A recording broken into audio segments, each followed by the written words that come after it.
Welcome back to Weekend Walkabout in our gardens and years virtually. We're coming to you from gardeningtoseed.org. And our topic today is growing from seed. This is chapter 1 of Growing from Seed, which we're calling Good Seed, Organizing and Equipment, as we're going to cover right now. She's Janet. That's me and Faxi.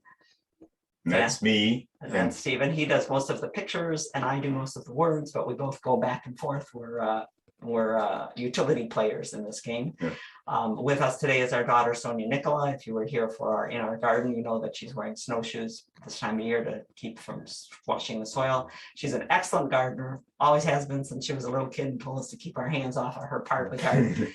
But she's also a professor at the university where she's been teaching virtually, and she's very good technically and helping out with lining up questions. So put your questions in the chat or raise your hand to talk. She'll line it up so that we can all do those things together. We'd like to hear from you about what questions you have. We've been writing for a long time, decades now, at least 30 years, about gardening, mostly based on what questions people ask. And we have learned so much by looking into other people's questions and seeing other people's situations that we think we need to hand that back out to people. So we write and continue to write, which is why we're now writing on our own website, gardeningtoseed.org. And most of our writing is what you're seeing is a lot of our webinars is some of the writing right now. Pile the information into these. And today's notes are called Growing from Seed, and you can download them from our website, or there's a link in the chat that you could click to download them if you haven't downloaded them already. We'll be showing you those as we go along and where we are at. And we're talking about growing from seed today because it's fun and because you can do some things less expensively if you grow them from seed, and because, for instance, albrecia or false rock cress, it's not something you can find at a garden center for the most part. It's one of those plants that's a nice plant to have, but not in vogue, but you can grow it if you want to grow it yourself. We grew purple coneflower from seed. Well, we didn't grow it from seed. We contacted our friend. What happened to her picture? That's that pass there. We're very, very, very pleased today to have our friend Karen Bovio with us. Karen retired just last year, just at the end of last year, from professionally growing for, I'm going to say 40 years, because I think it's been that long. And she grew a lot of her plants from seed. And I called her to say, I want plain old purple coneflower. Do you have any plain old purple coneflower? I don't want a variety. I just want the genetically diverse seedlings to put out into our natural area. She said, I've got those, and we'll be growing some more. So Karen is with us today to answer questions. Do not ask her when her nursery is going to open. Do not ask her where else you could possibly find a nursery like hers, because it was unique in all the world, and I am not exaggerating. There are the kinds of plants, the quality of plants. You're going to have to wait until we get another remarkable person, or you're going to have to go to 5 different places to get the things that Karen would do. And just like we know there's people doing things similar to everybody else, but there's a small number that do certain things the way Karen did. Yeah, so she's here to answer questions about growing from seed and to yak with us the same. So thank you very much for being here, Karen. So starting with good seed. First off, need good seed. Their seeds they're just meant to make you pick up 25 packs. I mean, they're just meant. They get you. And what you want to do is get good seed. People say, how do we know it's good seed? I tell people, you want a reputable company, one that's been around for a while, like BURPEE, which has been around for 100 years, I think. And you want to take a look at the information that they give you and say, are they giving you enough information to handle the seed? B, is it good information? Does it track with what you hear in other places? Does it match your? Yeah. So I'm looking at the back of the package of COLUMBINE and looking at whether or not I agree with this. I go, let me see. Yeah, zones 4 to 8. That sounds good. I'm not really sure about the map there. It shows frost-free in Michigan. See where the green there, the minty green, it says we're frost-free April 1st to October 31st. I don't agree with April 1st because we get some frost in April. But pre-chilling improves germination. Yep, COLUMBINE germinates better, cool. Cover with 1/4 inch of soil, okay, keep evenly moist, I'm not sure. So I look it up in one of my books, our favorite book, and we recommend it to you. It's in the the outline that we gave you. Yep. It says germination outdoors anytime from early spring, sow and place in the refrigerator. Do not cover the seeds as germination is improved by light. I go, well, okay, they might have missed that, and maybe that's too hard to explain to people. It helps to check someplace else, but otherwise it checks out pretty well, and I'd say that's okay. That's what's on your outline. We gave you this picture of what's in Park's Success with Seeds. Park Seed Company, that's what that comes from. And they're showing you their Columbine or Aqualegia information. What do you think, Karen? How's echinacea work out here for you? 12 weeks before the first frost. Thinly covered. And seedlings will come out in 14 to 21 days. Well then, I think that echinacea definitely benefits from cold treatment for germination. And of course, it's very easy to do that in a refrigerator. Put it in the refrigerator for about 30 days. That's what I do for echinacea. Yeah. So the whole idea with sow it early and then they'll come out in 14 to 21 days to go, well, but some of them are going to wait until they've been cold, and we'll show that refrigerator pre-chilling treatment in a little bit so people know. So yeah, it's good enough. We'll take that as good information in spring or summer, 2 months before frost. In other words, they're saying if you do this in the summer, you want to do it before where it's got time to start growing and get itself set up to survive the winter as a seedling.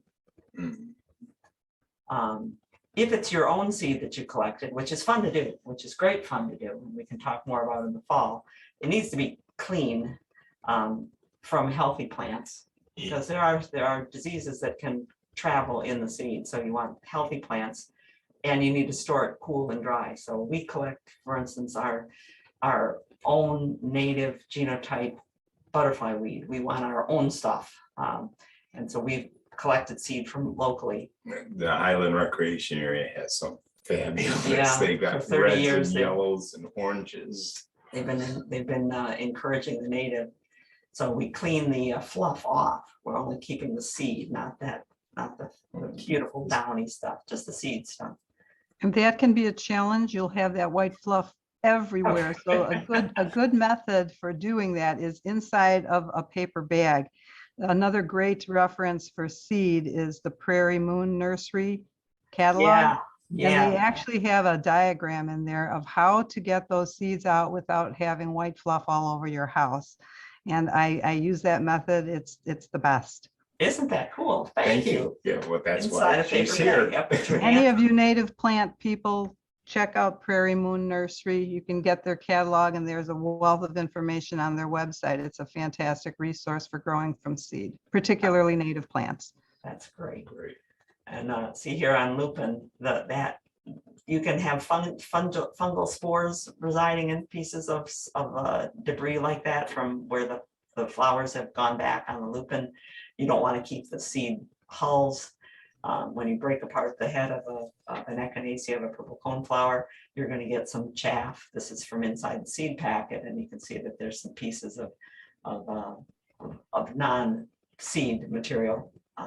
And just as much of that as you can get rid of as possible. This is an allium that we were keeping. There's the seed covers, the seed coats, the little bits of the peduncles that are holding the seeds together. And you could put all those in a jar in your refrigerator like you see there on the bottom, but better not to. Better to take your sloping cardboard box and just separate the wheat from the chaff. Pick them up, let the heavy seeds roll down to the bottom. Slide. And the chaff stays at the top, and then you put just the seeds away. People ask all the time if it's too old. Is the seed too old? As seed gets older, the germination rate may drop. So you might, where you started out with seed that was 90% viable, 9 out of 10 seeds would germinate. Maybe it drops down to 75 or even 50. But if it's well stored, a lot of seeds viable for at least 2 or 3 years. There are some that are only viable for 1 year, and there are some that go a long way into crabgrass will last 20 years. but it's always worth a try when it's older seed. You haven't lost anything. It's seed that you've already had. The only thing you lose is your time and effort to hope this thing grows, and then your disappointment that it didn't. Yeah. But yet, what if it does? Yeah, we're told that delphinium doesn't live very long. The various. Yes, I agree with that. Yeah. And make sure you store your seed in the refrigerator, preferably with one of those little packets of anti-desiccant. That helps. Yeah, we definitely want to keep it in, and our refrigerator always has various things in it. We've got some down here on the table to work with later. And Helen's allium there sits right by the butter. We kept all those old baby food jars for that. Whoops, going the wrong way on the cup country. So geranium's kind of short-lived. Cranesbill, we're not talking about the pelargoniums, but cranesbill geraniums. Franklinia is one that I've seen in a number of books say you got it, 1 year is all you get on Franklinia. You got to sow it the first year or not. But I've also seen that the reason that you can't take the old seed pod as it blooms next year and get anything from it is that most Franklinia seed isn't viable in the first place. There's so few, and it might be because there's so few so few Franklinias left that there's only a single specimen, and they're not fertilizing, they're not cross-fertilizing well. This is a tree that's gone extinct in the wild, so some things you just have a hard time doing. Come on, keep moving here. You can always check to see if your seed is viable. You get we use paper towel, put some seed on it, make the paper towel moist, fold the paper towel over, put it inside a plastic bag, into your refrigerator if it's a cool germinating seed, or under the counter in the warm, and give it a few days and see how many germinate, and it'll tell you how thickly to sow that seed to get some to come. This is some grass seed that we were checking to see if it was still viable while we were doing a grass seed project. And that's one of the things that we wrote up into an article about when we were redoing the lawn from seed. I think we were helping Tim do his lawn. I think it was Tim. Yeah. Oops, I keep hitting the wrong button. I'm in a different desk here. Yeah. Hands in a different place. Some seed that you have, you want to know that it's better to not use your own seed. If you're looking at the witch hazel collection here and admiring a particular witch hazel, fire charm, for instance, it says fire charm hybrid. It's a hybrid, which usually means that its offspring are not going to be identical to it. So when you collect from hybrids, hybrid snapdragons, hybrid impatiens, don't expect to get exactly the same thing from them. In fact, I like it that we get a variety of stuff, pensimins and for instance, if you have Elijah Blue fescue there in our stream and in our full pond garden, and you wait and don't deadhead it and let it go to seed and collect those seeds, you might find that it makes a pretty grass, and you say that's pretty, but if you compare it to the blue of the original, it's not the same thing. And don't sow things too soon. This is about the earliest that we would do anything. Take the germination time that it gives you. So it says 3 weeks or 4 weeks it's going to germinate, or 1 week it's going to germinate, and back that up. Say, I don't want to keep it more than 2 weeks indoors unless I've got grow lights or a conservatory. And I still don't bank on our frost-free day to plant it out uncovered until the middle of May, maybe early May some years, but it's unsettled. Depends on the coldness of the soil too when you're putting them back out, I think. Oh yeah. If you remember in our growing edibles class webinar, and that material, all that material is still available on our website. If you go to gardenese.org to the webinars and audience materials in season 1, you'll find growing edibles, where we've got a lot of them lined up there that says if you're going to start it indoors, peas you can start in April 1st in order to have a summer crop. April 1st for carrot, May 10th 15th on your cucumbers. So we kind of backed out the numbers for you there. Or on your outline today, there should be a link that says download it, and you can download it. I had a heck of a time. Normally when we make our outlines, we make it a PDF, we put it on a website, bingo. It took half an hour to get that thing to be stable. In fact, the one we sent to you, Karen, might have been all over the board in terms of where the pages ended, and I didn't even notice that. And I think it's because we tried to put a link into it, but we'll see if that works. I'm glad you mentioned about not starting too early, even for some of these vegetable crops. You had some May dates on there.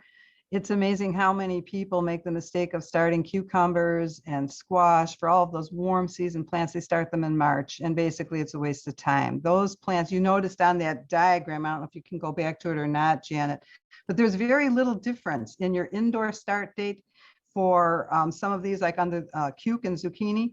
You've got 5:10, and then for setting outdoors, 5:20. So, you know, that shows how fast those seeds grow. It's almost better for a lot of those just to start them right outdoors. You're not really gaining anything on those heat-loving plants by starting them early indoors. You're just going to get big, long, stringy plants. Just wait another week and put them outside. Make sure that the soil has warmed up. Yay, Yeah. yay. Thank you, Karen.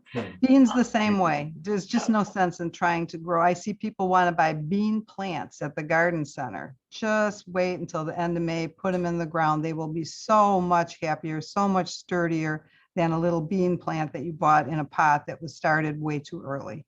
Yes. Well, they see the plant, they figure if the nursery's growing it, I must be able to grow it. Yeah. And it's not always true. So we tell people, organize it a little bit, take a look at what you've got and group them by the days to germination and say, okay, you know, these are all going to take a week to germinate. I can start these this week. If it's a week before, I can set them out. The directions on the package are the best guess. It's amazing how we'll put something in that says that it's going to take 14 days to germinate, and 3 days later they germinate. Yeah. Or 21 days they germinate. Yeah, sometimes. And we'll get to the ones that take an especially long time to go. We'll get back to those a little bit. And here's where I'd like to say, start a seed germination journal. This is how we pretty much ran Specialty Growers, but by what we called the book. And the book listed everything that we sowed, when we sowed it, and then how long it took to germinate, and then how long it took to transplant it. We would just go back to the book every year so that we would know that we were starting our seed at the appropriate time instead of too early, too late. Because even when you do it professionally, you don't memorize this stuff, right? After 40 years, yeah, it does come from memory pretty much, but in the beginning, it really helps, because this is the best way for you to really learn your plants, particularly, you know, how to grow them from seed. Did any of them ever surprise you? Yes, there have been some surprises, especially like what you mentioned, when things germinate so fast, and particularly parsley. They talk about that, how long it takes to germinate. I've never had that experience where it takes like a month for parsley seed to germinate. It usually germinates for me within about 2 weeks.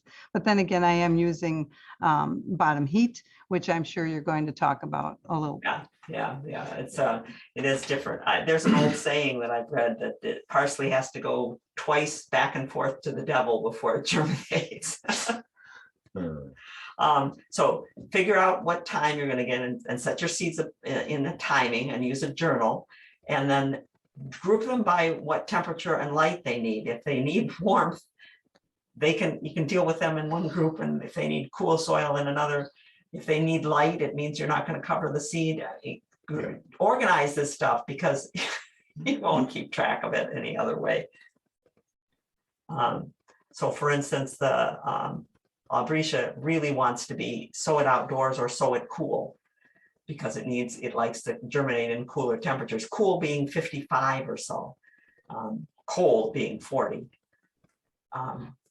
Turtlehead gave one of our friends fits. It says it requires light. This is from Norman Dino's Seed Germination Theory and Practice. We'll tell you more about this book as we go along. But requires light means don't cover the seed. And DS, dry stored seed, germinated in 70 degrees in light. 50% of them germinated in 3 to 8 weeks. Well, our friend Steve Warren, who was Cheryl Burkhead's partner at the time in Cheryl's Gardens, tried everything to get it to germinate. And he finally said to us, he said, okay, I said, forget this turtlehead. And he put it into his germination chamber, dialed it all the way up to high. He says, burn, babies. He said, and every single one of them germinated. So, you know, I made a note in our book, it says 100% germination at high temperatures in the Anyway, it's always we're always going to be learning things about what makes seeds germinate. Some of them, like nasturtium, they take a little while, and they like it. They like it to be cool, so I put them outside.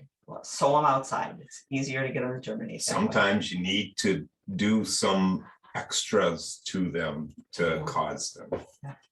For our nasturtiums, we soak them. We soak them overnight. And even still, it depends on seed lot to seed lot. In the same variety, I may have excellent germination one year, and then the following year, same variety, same seed company, just a very poor germination rate. And that's Mother Nature at work, even in the fields where these seed varieties are grown. You just don't know.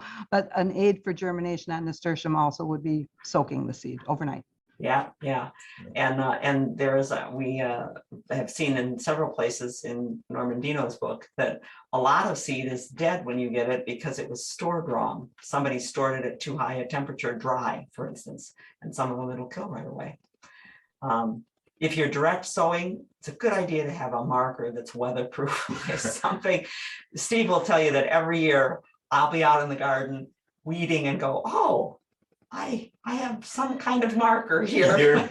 Or I put something here. Or she'll find the plant and search everywhere for the marker, because I must have put a marker, and then it might show up. Because you can give things that our granddaughter is sowing Gomphrena or Globe Amaranth seeds here for us and having a great time doing it. And now I'm just going to have to watch for them as weeds coming up everywhere, which is fun to do. That's in an article called Seed the Spring. Okay, so then you got the stuff organized, get your equipment out. What you need are some pots or trays that are sterile, as in clean, as in not got debris on them that's going to carry fungal spores. The worst thing that happens to seeds, and it's so heartbreaking, is to have them damp off, is to have fungus infect the stem, and you come in one day and all your seedlings are laying down, dying. Oh, you just cry. So we use a 10% bleach solution. It's not full bleach, but 1 part bleach, 9 parts water, and we wash our pots and then dip them all, let them sit for a couple of minutes in bleach water. And you want flats or something that you can get a lot of germination in a small space. You don't want to take up a lot of space if you can help it. So there are flats that you can buy where you're starting little plugs that you're going to take out little tiny things, or small pots where you can do small numbers of things. And that's seed catalogs. This is from Johnny's seed catalog. Seed catalogs do have a great deal of information. We like Johnny's catalogs. We like Prairie Moon. We love Seed Savers Exchange catalog for information. We got these BURPEE Super Seed starting trays, which I have enjoyed for starting just a couple of something and keeping them in for a while. It's a good thing where the seed cells fit into a bottom tray so that the water can drain out through the drainage holes. It needs to have good drainage. But the bottom is flexible. I think it's that stuff that you can put in the oven too. What do you call that? Silicone. So I can press the seed root ball out pretty easily. And you want a sterile potting mix, something that is clean, so it's not bringing other seeds in with it. Why you try not to use real soil? Yeah, and I'll often mix some sand in, but it's heavy. We don't use too much sand. So I use the same potting mix when I'm potting up bare root perennials as when I'm sowing seed. But I bet Karen uses different ones because you want one that's finer in mix. For sowing seed, we use a different mix, but at the transplant stage, it's actually the same mix that we use for, say, putting a perennial or a annual plant into a 4-inch pot or something like that. But the seed sowing mix, I like the photo that you're showing here because that looks like the Jiffy Mix style, which has lots of vermiculite and some milled sphagnum peat. That has been my go-to type of germinating mix forever. Yeah. And I've experimented with lots of them. The ones that have a high concentration of coarse peat and perlite, I would avoid them, because if you're going to be doing any transplanting, you want that vermiculite because it's basically a mica product. And it has like little platelets that will slide past each other. And as you're taking seedlings out from their germinating tray and transplanting them into a different pot, you want the roots to come apart off of the germinating mix and not clump together. Otherwise, you risk a lot of root damage. So I really recommend that vermiculite and peat-based germinating mix. And then when it goes into the next stage, then seedlings are much more adaptable. That's great. And that is Jiffy Mix. You got a great eye.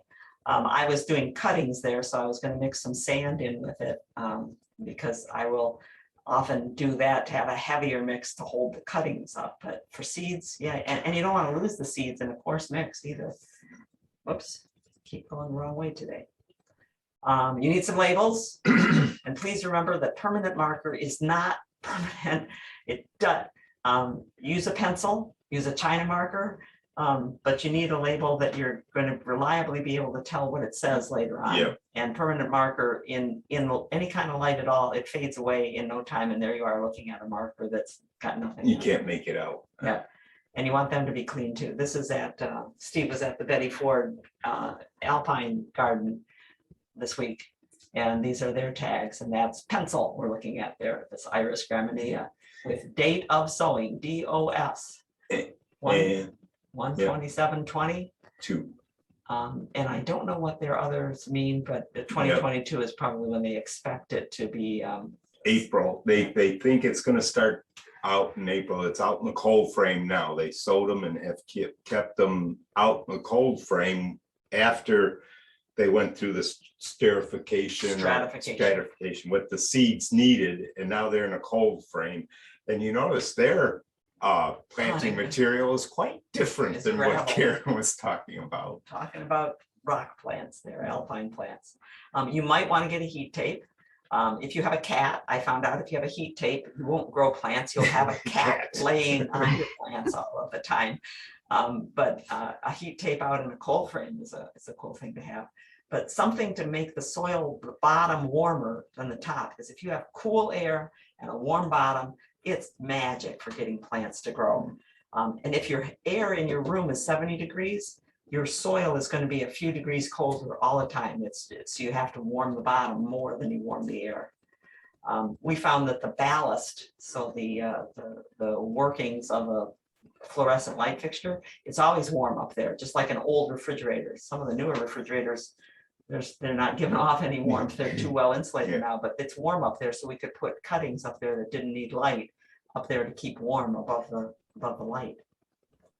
You might need some plastic bags, paper towel for putting seeds into the refrigerator. If you've got flats that you're putting your plants into, a piece of glass or plastic that you can put across the top to create a little terrarium. You're trying to keep moisture in. And I'm pretty sure that these are Karen's. Well, this is Karen's system, but this is also our friend Burdett's system. These are the containers like you get salads in at a grocery store. They have good drainage in them, or your raspberries or blueberries or whatever. You can close the top and create a moist environment inside there. They're all labeled as for when things got sowed and what they are. Make sure you poke holes in the bottom of those containers. If you're, like your strawberry containers, they may or may not have holes in the bottom. You can see that this one has like a vent on the top, which is good, but bottom must be perforated. Yeah, not just the sides, but the bottom. We had our own little system here with, I have to get some big rubber bands again because it worked pretty well. I often plant things and I'm only going to have a few of them.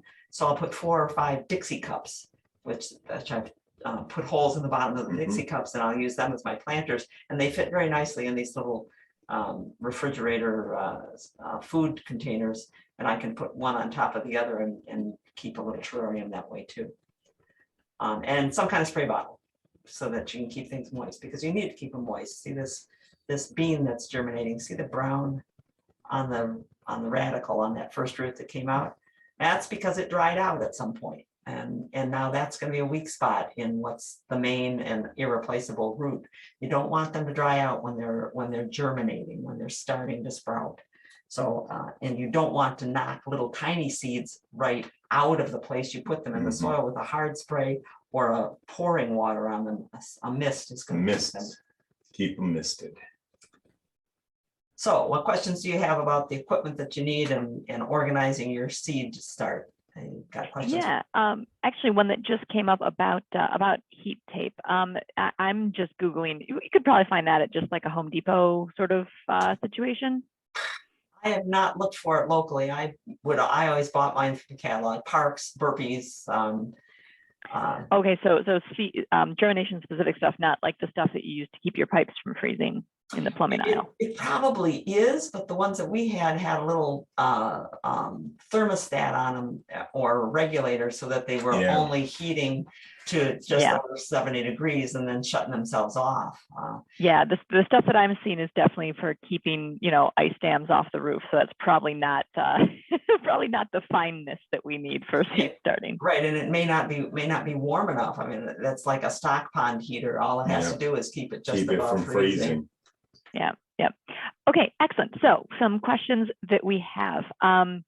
Catherine had asked, how do you know when seed is ready to harvest? And I know that we're going to do a collecting seed webinar in the fall, but is there any sort of quick tips you could give just now? When we're collecting seed, we'd like to let it ripen on the plant. So we're looking for it to turn color, to change from green to brown or black, or and we just watch it for that. Watch for pods to start popping open. If there are some times when they ripen naturally on the plant, they pop open and all the seed falls out. We go, oh, well, we just learned that. Next time we got to catch it a little bit earlier and let it ripen inside. Karen, you have any tips for that? Because basically you want to wait. Longer is always better unless we enter one of those really, really wet spells in the fall. But you have to keep your eye on them. Just like Janet said, you have to watch, and the splitting open of a pod is always a good indication. I think a lot of people harvest seed way too early, and then they're disappointed. The immature seed simply will not germinate. So you have to be diligent by watching every day, go out to check the plants that you're interested in harvesting from. Or sometimes people recommend putting like a little net bag over the top of a seed that they're particularly interested in harvesting. And that way, if the pod does burst and it's the type that has some projectile seed dispersal mechanism, it'll be contained within the little bag. Yeah, you're right. Some of the growers, it looks very funny. You walk in and you've got all these little bags everywhere. Little paper bags. Same thing in botanical gardens where they're trying to hybridize. They crossed a particular one with a particular one, and then protected the seed, protected the flower so that it wouldn't get pollinated by something else. Yeah, and part of the conversation that's coming up in the chat about, hooray to reusing and reducing plastic stuff. If you can use paper bits instead of plastic, little individual sandwich baggies, that would probably be excellent if you can. Paper bags is what they use. You're just putting a paper bag over it and tying it with string. Yeah, that's why I wanted to clarify, because I think people might be, if they haven't seen that before, they might be envisioning little Ziplocs everywhere. All right, Stacy is curious for thoughts from Karen on winter sowing not covered. Winter sowing not covered, did you say? Yeah, if not covered. Yep. If not covered. Well, winter sowing outside is something that you do because the plant needs the longer, cooler, moist period for the embryo and the seed to finish developing, or for the chemicals that are keeping the seed from germinating to come out, to eke out of the seed. So there are a lot of things that it's a good idea to spread the seed outside, direct sow, and let them get cool. Or I sowed cyclamen, hardy cyclamen one year. I said, oh, good. And it needed cold. So I sowed a flat of it and got it moist. And then I put the flat outside. I said, here, take the winter. And it spent the whole winter outside. I kept checking it. If I got anything sprouting, And sometime in May, I walked past the flat again and there's nothing going on. I went, well, failed experiment. And I took, but I'm not going to let all of that soil mix go. So I dumped it into the garden, and dumping it into the garden, you could see that all the seed had swelled, and some of it was had a radical. Just about ready to go. I'm busy. Steve came out, and I'm busy scooping up off of the ground all of this. I'm killing So my it can babies. take some time, and winter is a good time to do that. We'll Yeah. talk more about that stratification or cold treatment later. Great. Stacy says Karen meant, oh, sorry, no, Diane first. What is meant by well stored? And I'm sure this also will have to do with, the seeds in particular, but what needs to happen to make a seed well stored? Cold and dry, like Karen says, in a jar, in the refrigerator, preferably with one of those little silicone things that Moisture come, absorbers. moisture absorbers in it, so that we bring, if we're collecting seed to grow something, Steve and I, we bring the seed in and we spread it out on the counter until we think it's dry. Then we close it up in a baby food jar and keep it outside for a day or two. If there's any condensation inside that jar, we open it back up and let it dry out further, and then we put them in the refrigerator. And that's well stored, and that's what we mean by well stored. It's just what it said. That would be for all seeds. Pretty much all seeds. Okay. Yeah. 40 degrees and dry is a great way to do it. Dry, warm will kill a lot of seeds. Mhm. Right. Excellent. So that kind of answers Stacy's question about keeping seeds in the fridge. I've read in other places she says to keep seeds in a cool, temperature not mentioned, dark place. But if too cold, wouldn't the seed be destroyed? Is there any, especially some fridges that might have colder spots, is there any concern that the fridge might be too cold? If the seed is dry properly, no. I mean, seed banks are holding these seeds at like incredibly cold temperatures. Yeah, in order to keep I mean, them they're for a stored in long Norway time. underground. Yeah. And actually that brings us nicely to Catherine's point. Part of the reason that we're storing seeds up in the tundra and concerned about our seed banks is because of climate change. Catherine was wondering if we could speak to alternatives to peat, since peat bogs are so important to reducing climate change. Coir, which is coconut from the coconut shells, is another alternative. It is true. Peat is a precious resource, and it takes a lot of energy to harvest peat and dry it out and ship it around the world. So if you can use coir, that's good. I do use sand because I don't have a whole lot of stuff, but it's a lot of weight using sand. So I can't suggest much of anything else. But you'll see us germinating on paper in a little bit here, and that saves a lot because you don't have to have so many seeds in such a big container. We'll get to that a little bit later. Yeah, and I think, and Catherine, thanks again for bringing this up, and thanks for, she's dropped a link in about peat bogs and climate change. There was also a really good radio lab about, they thought it would be good to plant more trees, save the planet, and they ended up destroying more peat bogs by planting trees where the peat bogs should have been. So yeah, I think, thank you for bringing it up, and for other people looking for, maybe it's not a full alternative, but just reducing your use of peat, that reducing is a piece here too. Okay, so Carol is saying, I'm seeing YouTube gardeners pre-moisten seed starting mix with boiling water to prevent insects such as fungus gnats. Is anyone doing this? Is this necessary? If you're starting with a sterile mix, it should not be necessary. And I wouldn't recommend starting with anything that you've taken from outdoors just because of the drainage issues. So to me, it does seem superfluous. Yeah, and also if you have boiling water, the minute you pour that boiling water into any volume of soil, it's going to reduce its temperature and not hold the temperature at the 2 minutes or 3 minutes that it would take to kill things. I don't think I would do that. I remember when we first started doing this, I was trying not to use peat mix, and I had read that I could use soil from outside. I just have to sterilize the soil. You need to bring it to this temperature and keep it to that temperature. I will tell you that outdoor soil in a pan in your oven will make your entire house smell bad for weeks. So not worth it. Yeah, not worth it to do that. And some books will tell you that not only do you use sterile mix, but then you soak it with a fungicide. If it's a sterile mix, you don't need to soak it with a fungicide. Fungicides are terrible things. We shouldn't be using so much of them and exposing ourselves to them. And could I also mention the compression of the soil mix? If you're going to pour boiling water or even any water out of a sprinkling can onto your soil or your seed germinating mix, you've just pressed all of the air out of your mixture. which is going to create a very difficult environment for that seed to germinate, because not only does the seed need a substrate and air and water, it also needs air.